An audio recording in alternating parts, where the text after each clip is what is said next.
Getanya di dalam dunia guna terpergunakan wate. Karena hana tatujan pajan tu malik maut bicanya udah. Tazawad bitakwa. Tak berbekallah lagi tanya bekalan takwa.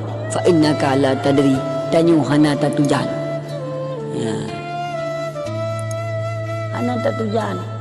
Jino hudip tu hal tak isu la fajri malam kau di puna depu untuk fajar tali tanya. Jina utangnya fajar hudib nanti pun tu sebut anali tanya untuk Allah, maka baik sia-siakan waktunya. Pergunakanlah waktu yang cukup berharga. Al-waktu amfasu latang. Wate lagi nafah yang kali tak pedubit an lepah dah tarik kelai. Maka hadirin yang berbahagia, gutanya wate Allah jok wate bagi tanya beta sia-siakan watenya. Man istagala bimayani fadahu mayani.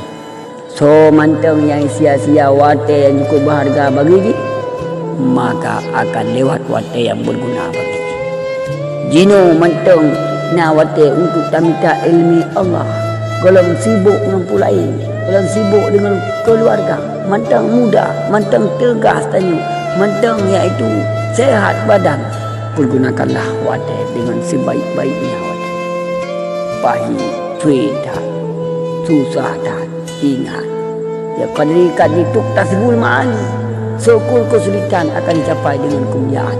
Urono cukup rapid, urono cukup tak sulit. Tapi ingat, kebahagiaan diri Allah menurut